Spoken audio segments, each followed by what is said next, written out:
Os padrões elitizados da sociedade são inalcançáveis. São cercados de fariseus que exigem o que eles não conseguem fazer. Dentro da igreja, o padrão de santidade é inalcançável. Pelo menos por muitos pregadores. E algumas pessoas chegam para mim e dizem assim: pastor, por que o senhor aponta no púlpito as suas fraquezas? As suas fragilidades, os seus erros? Digo, irmão, porque eu percebi que as pessoas se identificam muito mais com a nossa dor, com o nosso sofrimento, com as nossas limitações, com as nossas frustrações, do que o ar de superioridade. Quando você está olhando de cima para baixo e dizendo: olha, eu estou em outro nível de relacionamento com Deus, eu estou vivendo uma vida em que eu não sofro com a depressão, com a tristeza, com a ansiedade, e essa não é a minha realidade. Tem dias que eu não quero levantar da cama. Eu não estou falando de muitos dias atrás, não. Eu estou falando de dias atuais. Nessa semana teve um dia que eu não queria levantar da cama, e eu comecei a perguntar a mim mesmo, como um dia o salmista perguntou: por que estás abatida, ó minha alma? Por que você está inquieta dentro de mim? O que está acontecendo? Qual foi o gatilho emocional? O que está conduzindo você à depressão? Porque crente, irmão, ele não é possuído, mas ele é oprimido. E muitas vezes nós dizemos: mas fulano está tão feliz, tudo está dando certo na vida dele, parece para mim só dá errado, só ando para trás. As portas para os meus vizinhos são abertas. Eu fui na casa de um irmão e ele disse: olha, pastor, eu estou desistindo da caminhada, porque o meu vizinho serve a Satanás, só vive dentro do terreiro de macumba, e anda de carro novo, e ainda colocou no carro dele, consagrado a Exu. E eu sou servo altíssimo, pastor, eu ando nesse carrinho velho. Ele tem fartura na mesa, pastor, eu estou passando necessidade. Aparentemente parece que ele vive muito feliz com a esposa dele. Eu vivo dentro do inferno aqui na minha casa. Então o que é isso, pastor? Eu estou servindo a Deus e parece que está dando tudo errado.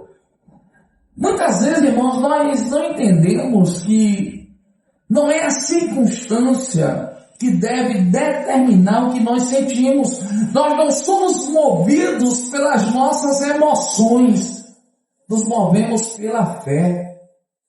E eu quero que você entenda nesta noite que sem fé é impossível agradar a Deus. Se você não consegue acreditar em dias melhores, que o melhor de Deus ainda está por vir, você vai viver uma vida medíocre. Você vai ser infeliz. Se você fizer com que a sua vida seja o extrato, o resultado do que você está vivendo hoje, você vai se entregar à depressão. Poucos dias atrás, um jovem muito conhecido tirou a sua própria vida. E isso está se repetindo no nosso meio, dentro da igreja. O espírito suicida de pessoas que conhecem a palavra, mas não conseguem encontrar mais prazer em viver.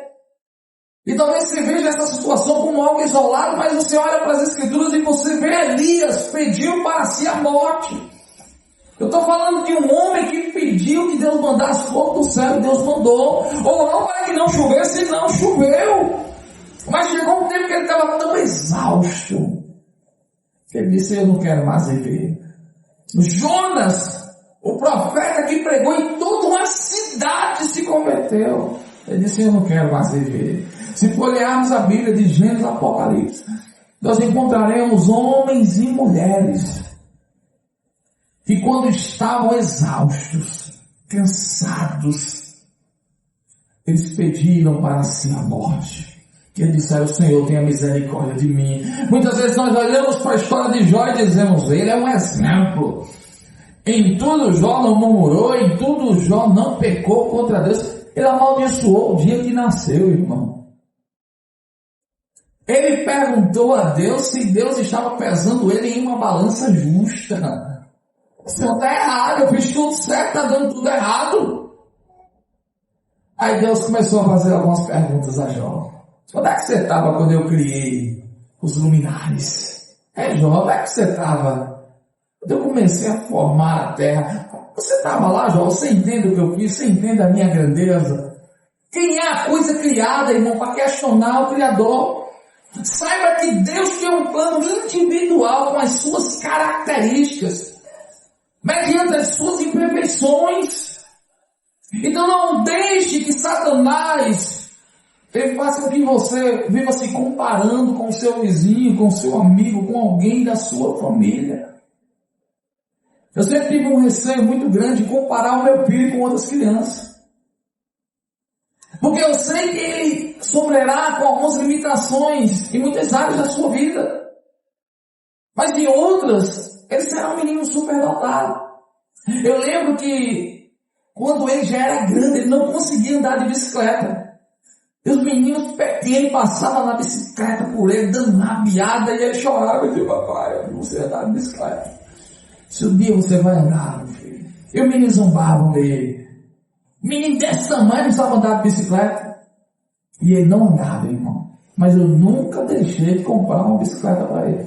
Sempre. Ele crescia um pouquinho, eu dava uma bicicleta maior. Ele andava, caía. Andava, caía. E ele ficou tão triste, irmão. Porque aonde ele ia, ele via. Ele disse, pai, como é que é isso? Todo mundo anda de bicicleta, eu não consigo andar. E vai chegar o equilíbrio de Deus na sua vida, meu filho. Aí teve um dia, irmão, que eu fui na loja e comprei uma bicicleta maior que ele. Ele não colocava o pé no chão. Aí a mãe disse, como é que você está comprando essa bicicleta para esse menino? O menino não sabe nem andar de bicicleta direito. E você está comprando uma bicicleta maior que ele, hein? A gente vai desperdiçar dinheiro, não faz isso não. E eu olhei para ela e eu disse, esse menino vai crescer. E ele vai se tornar um ciclista, vai andar de bicicleta para tudo quanto é lugar. Eu lembro que ele saiu dizendo, pai, essa bicicleta não é para mim não, essa bicicleta é para o senhor está me tapeando. E hoje ele tem 2 bicicletas em casa. Escolhe que vai andar, mora coisa boa. E agora anda dando rabiada, subindo calçada. Eu digo, calma, aventureiro. Fez outra, se arrebenta no chão. Mas aquele menino que não andava de bicicleta, que não tinha equilíbrio, agora anda de skate. Eu lembro que ele foi tardio em alguns momentos da sua vida, na leitura. Eu lembro que a minha mãe, quando viu ele começando a ler as primeiras palavras, ela disse, eu vou fazer um propósito com Deus para esse menino aprender a ler. E ela começou a orar, porque todo menino muito jovem, muito criança, pequenino lia. E ele não conseguia ler. E minha mãe ficou preocupada, minha esposa, esse menino não aprende a ler de calma, é porque o ritmo dele é diferente. Já tem um jeitinho dele. Aí toda vez que ele chegava no lugar, irmão, que via uma criança pequena lendo, ele começava a chorar, ele sabe ler, eu não sei não. De calma. E as crianças zombavam dele, você sabe ler? Não, pois eu sei ler. Aí eu disse, meu filho, toda vez que alguém zombar você porque você não sabe ler, diga, você sabe tocar bateria? Você não sabe não? Eu sei tocar. Porque ele era limitado na leitura, mas desde pequeno tocava bateria. Começou a aprender a tocar violão. Porque, irmão, você sempre vai ser ilimitado em alguma área da sua vida, mas você vai se sobressair em outras. Eu sempre fui uma vergonha na escrita, irmão. Minha letra é um garrancho. Ou letra feia.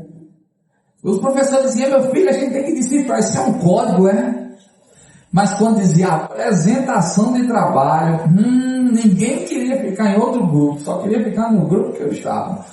Porque sabia que o trabalho era nota 10. Podia ser que tivesse um rabisco lá, mas quando eu começasse a apresentar, passou muito tempo, meu irmão, para entender que eu não tinha uma boa escrita. A minha ortografia não era lá essas coisas, mas eu tinha um bom vocabulário, eu sabia me expressar muito bem. Mas durante muito tempo eu entrei em depressão, porque eu via a letra de todo mundo igual, não sabe nem escrever, não sabe nem falar, mas olha a letra do abençoado, é bonita. E eu não tenho uma letra como essa. Você já percebeu que a gente vive invejando a vida dos outros? Como eu queria ter aquele carro. Como eu queria ter aquela casa e aquela roupa. E mulher gosta de invejar roupa, né? Homem já inveja carro, né? Inveja salário. Mas você já viu como a gente inveja as coisas? Eu lembro que quando a gente morava lá na granja, irmão, uma vizinha nossa, né? Comprou uma televisão e colocou uma antena. em cima da casa. Aí a outra não tinha condição de comprar televisão e antena. Ela colocou só a antena. E não tinha televisão. Para todo mundo pensar que ela estava assistindo, mas era só a antena em cima da casa. Então nós vivemos de aparência, queremos agradar aqueles que muitas vezes nós nem gostamos, não amamos. E aqueles que verdadeiramente se importam conosco. Aquele que se importa. Muitas vezes nós estamos dizendo para ele todos os dias, a minha vida é terrível. A minha vida é insuportável. Mas Deus te trouxe aqui hoje para te dizer que talvez você esteja olhando para o lugar errado. Talvez você esteja vivendo a vida errada. Não é a vida que Deus escolheu para você. E por isso você está tão infeliz. Porque, irmão, eu duvido alguém viver infeliz fazendo o que Deus escolheu ele para fazer.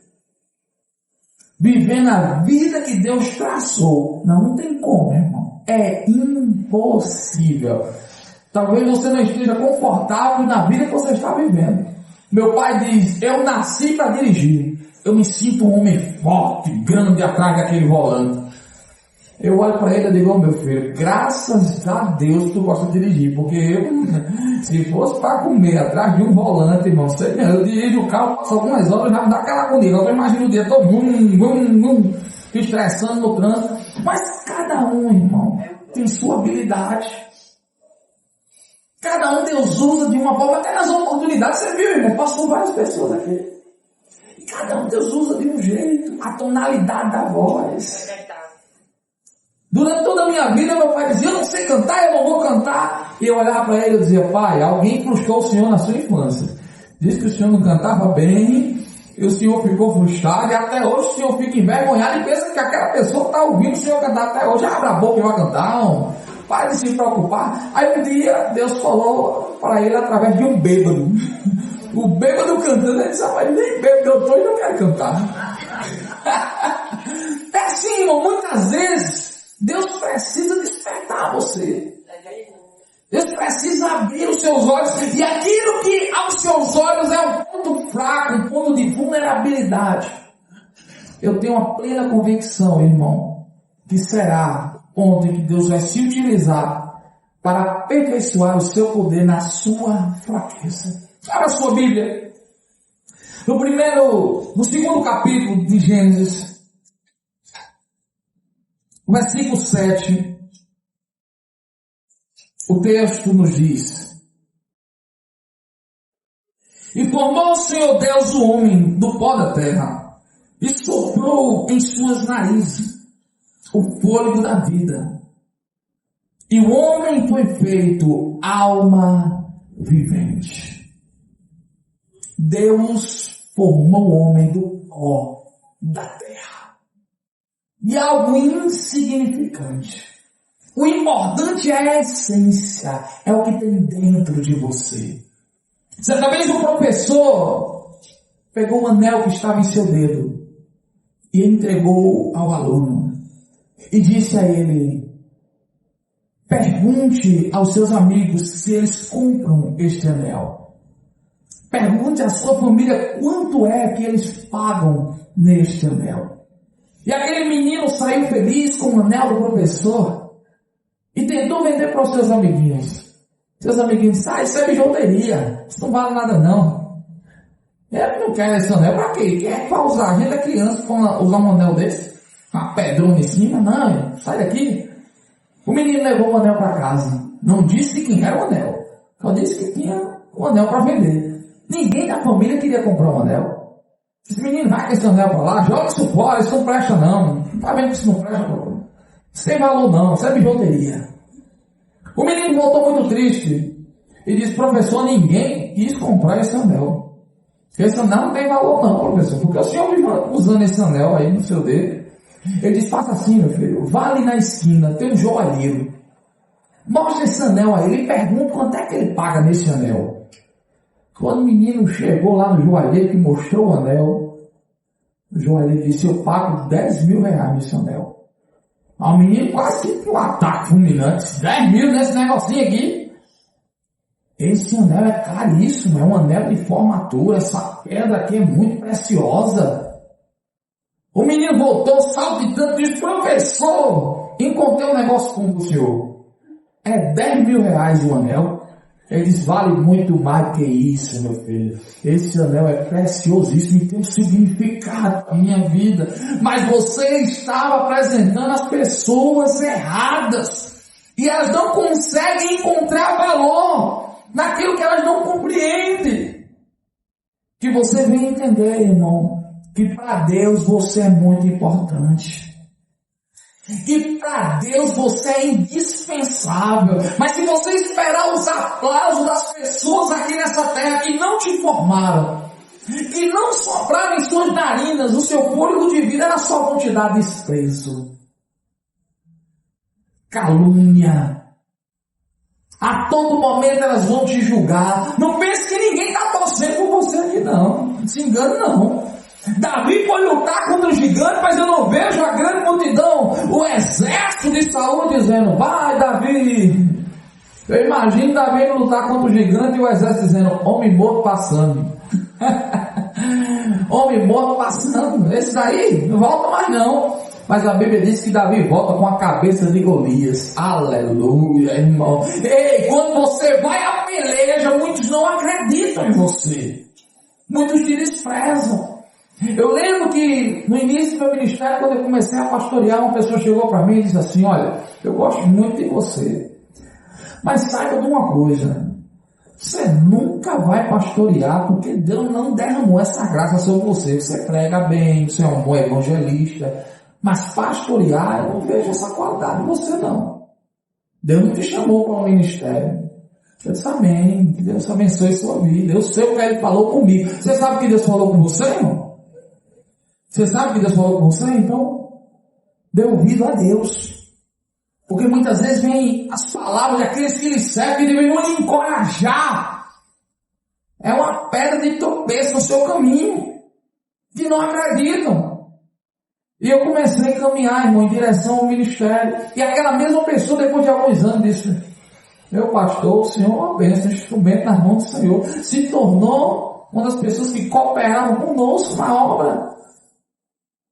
Mas no início não acreditava. Eu lembro que quando eu comecei a tocar, as primeiras notas que eu fiz no violão, as pessoas que estavam ao meu redor arrancavam o cabo da mesa. E eu ficava tocando, não saía som nenhum na caixa. E você só atrapalha, menino. Mas o menino cresceu, aí Deus ensinou a tocar. E aqueles que não gostavam de tocar com o menino, depois disseram, rapaz, gostei, é tão bom tocar com você. Você toca até bem, eu digo, é agora, né? Depois que Deus mudou, depois que Deus tratou. Mas você é uma pedra preciosa nas mãos do Senhor, mas você está sendo lapidado. Aquele que começou a boa obra na sua vida vai aperfeiçoar. Ele te deu a vida para valer a pena, então não deixe ninguém te rotular. Quem era Raabe, irmão? Aos olhos de muito uma prostituta. Mas tomou parte da genealogia de Cristo. A Bíblia diz que ela se casou com um dos príncipes. Da descendência de Raabe veio o Messias. Quem era Ruth, uma moabita. Deus ainda escolhe, irmão, aqueles que são desprezados, marginalizados pela sociedade. Quantas igrejas que eu vou pregar, irmão, e os olhos julgando, né? Pastor gordinho, né, irmão? Ah, já fui muitas igrejas pregar que fico olhando, pode vir alguma coisa boa daí? E eu fico lá no meu canto, irmão. Eu fui pregar uma igreja que, quando eu cheguei lá, estava o prefeito da cidade, o presidente da Câmara dos Vereadores, os vereadores, as autoridades da cidade estavam no culto. E o pastor chegou para mim e disse assim, meu filho, não tinha outro melhor para mandar não, mandaram justamente você. Como é que você vai pregar aqui com essas autoridades? E a única coisa que eu disse para o pastor é, eu sei da glória. Se me der um microfone, eu sei da glória. Eu vou dizer que Jesus é bom e Satanás não preste. É a única coisa que eu sei dizer. E ele ficou ali atordoado, irmão. Ele nem me apresentou, a igreja lotada. Eu sentei na última cadeira. Quando foi na hora de ministrar a palavra, ele disse, você está conosco também? O irmão vai dizer aí que Jesus é bom. E me chamou, irmão. E naquele dia, sabe aquele dia que Deus desce a glória? O céu ficou bem baixinho, irmão. Deus trouxe um avivamento sobre aquela igreja.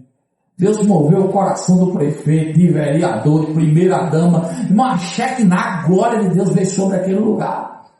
Aquele pastor me menosprezou o tempo todo, irmão. Quando a gente foi o momento de confraternização na casa dele, a mulher dele, antes de abrir a porta, na frente de todo mundo, disse: meu bem, aprenda a pregar igual o pastor de rei, porque a gente está cansado de comer pasto seco aqui. A gente quer comer um pasto verdinho. Irmão, isso ficou marcado no meu coração, porque ele me humilhou. Era só eu e ele. A mulher dele rasgou o velho na frente de todo mundo. E esse homem não saía mais do meu pé, irmão. A todo momento, pastor, como é que é esse negócio ali? Vai orar, abençoar, vai comer Bíblia, Deus vai se revelar para você. Paga o preço, abençoado. Não tem outro segredo não, é jejum e oração mesmo. Eu lembro que depois de alguns meses ele ligou para mim e disse: pastor, o prefeito vem de novo para o culto, e ele disse que quer ouvir o senhor novamente. Então o senhor venha-se embora. Quanto é que o senhor quer para vir pregar aqui? Eu digo: abençoado, tu ainda não aprendeu, não está à venda não. Eu vou dar glória aí, mas não se preocupe não, irmão. Me deu uma oferta generosa. Quando eu cheguei lá, ele tirou o tapete vermelho. Era como se tivesse chegado o presidente da república. Pastor para cá, pastor para lá. Eu digo: olha... Naquele dia, quando eu cheguei aqui, o irmão quase que botava para fora. No dia que eu fui: pastor, fique por aqui mesmo, olha, o Senhor é muito... Eu digo: olha como Deus muda os corações, né, irmão? Então escute bem o que eu vou dizer. Quando Deus revelar a essência que está dentro de você, pode ser que, como José, você esteja na prisão, Deus coloca na cadeira para sentar e se tornar governador. Como Daniel, você esteja na cova, Deus tira da cova e coloca como primeiro-ministro da corte babilônica. Não importa onde você está, Deus sabe quem é você. Deus sabia quem era Jesus, irmão. E Satanás também. E você vê que a todo momento Jesus é menosprezado, humilhado. Jesus pendurado na cruz. Os fariseus passavam, meneavam a cabeça e diziam: salvou os outros e não salva a si mesmo. Desça da cruz e nós vamos acreditar em você. Mas a Bíblia diz, irmão, que Jesus não desceu da cruz, não. Eu quero dizer para você nessa noite: você não tem nada a provar para ninguém, não. Você não tem que dar satisfação, querer provar o que é que você é, quem você é, qual é a sua essência. Não, Deus sabe a verdade que está no seu coração. Deus conhece o seu caráter, a sua integridade. Então não pode querer dar satisfação para as pessoas, porque isso está drenando as suas forças. Você vê que Tobias Sambalat vão ao encontro de Neemias e diz: desce, nós queremos falar contigo. Eu estou em uma grande obra e não posso parar. Eu não posso parar não. Tem gente que quer conversar com você, irmão. Diga: mas fala com a minha mão aqui, abençoado. Fala o que com você? Para de explicar, irmão, para quem não quer entender. Para de perder tempo. Para de lançar pérola aos porcos. Enquanto mais você fala, irmão, mais as suas forças são drenadas. Tem gente que é sanguessuga do inferno para roubar a sua paz. São assassinos de sonhos. Você diz: eu vou conseguir. Vai não, vai não, vai não. Alguns meses atrás eu comecei na academia. Aleluia. Vou queimar calorias, vou perder peso. Chegaram para mim e disseram: 35 anos, gordinho, vai morrer gordinho. Eu disse: não, irmão, não vou não. Resultado, agora eu perdi 12 quilos. Caminhando 8 quilômetros na esteira. E Satanás furioso. E aquele que disser que eu não ia conseguir, eu digo: olha, chupa essa manga aí, abençoado. Jesus é a minha força. Ele é a minha força. Já disse, aqui no final do ano, vou chegar 150. Vou perder os 30. Fechar a regra, no próximo ano perco mais 50. Vou ficar aqui com os 100 aqui para correr com a missionária Elizabeth. Aleluia. Vamos embora, irmão. Vamos dar glória. Mas, irmão, se você não acreditar que Deus é a tua força, que Ele é o teu esconderijo, que Ele é o teu abrigo, que você e Ele, a maioria, você não consegue nada. Tudo que eu consegui na minha vida, eu tenho certeza que o que você conseguiu foi porque a mão de Deus esteve sobre você.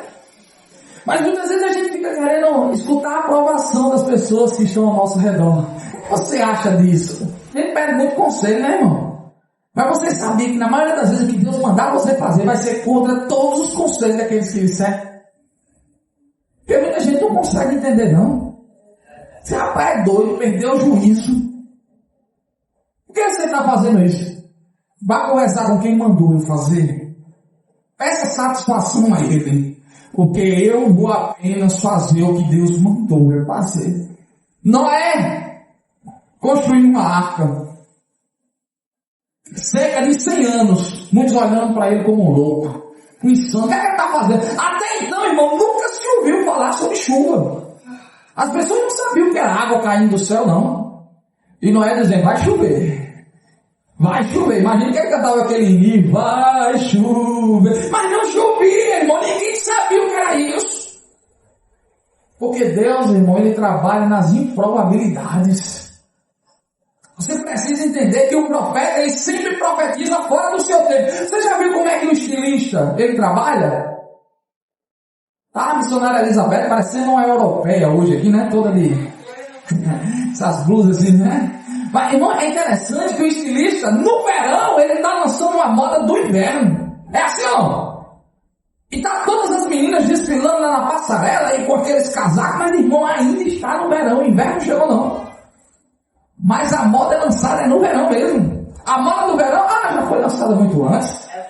É sempre fora do tempo. Então, irmão, aquele que acredita que Deus, ele vai agir em seu favor, ele vive fora do seu tempo, fora da sua realidade. Não é dentro da sua cronologia, não, irmão. Deus não cabe dentro da sua caixinha, não. Eu decreto que Deus vai fazer. Deus fica olhando lá do céu. Quem é tu, coisinha bonitinha? Quem é você para decretar alguma coisa? Você é insignificante. Então eu quero que você saia daqui nesta noite dizendo, eu não estou entendendo nada, mas eu confio em ti. Olha, eu estou insatisfeito, eu estou frustrado, eu estou angustiado, está dando tudo errado. Eu quero dizer para você que está dando tudo certo, irmão. O plano dele é perfeito. Até quando está errado, dá certo. Porque a Bíblia diz que Sansão só vivia atrás de meretrizes. Ele poderia olhar para as mulheres da sua tribo, mas ele só tinha olhos para a Filistéia. E você sabia que Deus, não sou eu que estou dizendo, não, está na Bíblia, que Sansão se apaixonou pela Filistéia, para Deus ter uma causa contra os filisteus. Então até o erro de Sansão cooperou para Deus trazer juízo. Por causa do erro de Sansão, irmão, ele pegou raposa, amarrou uma na outra, lançou dentro da seara dos filisteus. Por causa do erro de Sansão com Dalila, ele derrubou o templo de Dagon e matou milhares de príncipes filisteus. Então até os seus erros, irmãos, Deus glorifica o nome dele. Em vida ou em morte, você não vai deixar de glorificar a Deus. Eu vivi muito tempo frustrado, irmão, por não glorificar a Deus. Eu disse, Deus, eu já fiz tanta coisa errada. Eu já errei o alto tantas vezes. Eu sou uma vergonha para o teu evangelho. Mas escuta bem o que eu vou dizer, irmão. Deus hoje reverte, assim como Ele está revertendo na minha vida, o que é vergonha na tua vida, em dupla honra. Amém? O tempo da dupla honra está chegando. A glória da segunda casa vai ser muito maior, infinitamente maior que a da primeira. Tem coisas que estão dando errado devido às suas escolhas, mas esses erros, irmãos, eles fazem com que você aprenda. A gente nunca perde, irmão. Quando não ganha, aprende, cresce. Eu só sou quem eu sou hoje, porque eu errei muito, quebrei muita cara. Por esses dias eu fui pregar uma igreja e quando eu ministrei a palavra, e a pastora assumiu e disse, esse pastor já passou por poucas e boas, já sofreu muito. Irmão, você nunca vai encontrar alguém usado por Deus sem estar cheio de cicatrizes, cheio de dores. Você vê que foi contado o testemunho aqui da nossa irmã Fran, e ela dizendo, eu curti o vídeo do seu netinho, que eu lembrei da minha netinha. Eu vi a senhora alegre com seu netinho. Então, irmão, pensa comigo, ela sentiu uma dor e eu tenho certeza que até hoje sente devido à situação que tem enfrentado com a sua netinha, mas isso fez com que ela chegasse até aqui. Deus trouxe através da dor, muitas vezes um anzol do Senhor, irmão. Ele é doloroso, ele usa caminhos, irmão, no meio da tormenta. Deus poderia ter levado o povo pelo deserto por um caminho mais fácil, diz a Bíblia, irmão. Êxodo 14. Tinha um caminho que era mais fácil, mas Deus disse, não, vai lá. pelo Mar Vermelho. Você vai sofrer. Você vai padecer. Você vai passar pelo Mar Vermelho. E não sabe quanto tempo era a jornada entre o Egito e Canaã? Cerca de 40 dias. Durou 40 anos. Mas foi no deserto, irmão, que o povo cresceu numericamente, em experiência, em proximidade com Deus. Foi no deserto que o maná caiu do céu, codorniz. Foi no deserto que o povo viu o monte fumegando. Muitas vezes é no deserto da vida que você vê a glória de Deus. Então pare de questionar Deus. Por quê? Diga: Deus, para quê? Qual é o propósito? Qual é a finalidade? Eu sei que depois da muralha vai ter vitória. Você crê, irmão, que a vitória tem depois da muralha? Que Jericó vai cair e você vai entrar em Jericó, vai triunfar sobre os seus inimigos. Deus tem uma terra prometida para você. Deus tem uma vida melhor, abundante. Então não desanime antes de alcançar o que Deus te prometeu. Deu tudo errado na vida de Adão, irmão. Deus criou Adão, soprou em suas narinas, mas a Bíblia diz que Adão pecou. O jardim que foi criado para Adão, Adão não poderia mais usufruir. Deus expulsou Adão do jardim. Mas ele disse para Adão: nascerá um da semente da mulher, que vai esmagar a cabeça da serpente. Adão, assim como através da tua vida o pecado entrou no mundo, através da vida deste homem, todos serão justificados. Haverá uma expiação. Ei, Deus tem um plano, e o plano dele é perfeito. Então pode ser que Satanás esteja pisoteando você, esteja fazendo sarapaté, ele esteja fazendo com você o que um dia ele fez com Pedro. Olha, Jesus disse para Pedro: Pedro, Satanás disse que assim andar com você. Quem sabe é isso que ele está fazendo na tua vida. Mas eu te trouxe aqui hoje para dizer: tenha calma, tenha paciência, porque eu estou cuidando de você nos mínimos detalhes. E o melhor que eu tenho preparado para a tua vida ainda não chegou. Está chegando. Amém? Fique de pé. Vamos orar, agradecendo a Deus por esse momento único que Ele nos concedeu. E sair daqui com uma certeza: nós ainda desfrutaremos do tempo glorioso de Deus em nossas vidas. Não há nada que você viveu, irmão, comparado com aquilo que você ainda vai viver. Dias melhores virão. A gente canta o hino, né? Porque Ele vive, eu posso crer no amanhã. Porque Ele vive, não existe temor. Porque eu bem sei, você também deve saber, que um novo dia virá, que a esperança ainda não morreu, ainda não foi sufocada em seu coração. Se você está aqui hoje, irmão, depois de toda a investida do diabo, depois de toda a rejeição, toda a frustração, é porque Deus não te perdeu de vista. Você ainda está debaixo da mão do Onipotente. Deus, eu peço a te visite cada um, ó Pai, que chegou aqui desanimado. Olha, Pai, quantos já estão pensando em desistir? Quantos, ó Pai, não têm forças para caminhar? Dúvidas permeiam o seu coração, mas eu creio no poder que há na tua palavra. O Senhor que começou a boa obra, soprando fôlego de vida em nossas narinas, é o Senhor que vai nos manter firmes até o dia que a trombeta vai soar, até o dia que nós ouviremos um grande alarido e seremos arrebatados. Olha, Pai, eu peço a Ti, aperfeiçoa, Senhor, nosso caráter.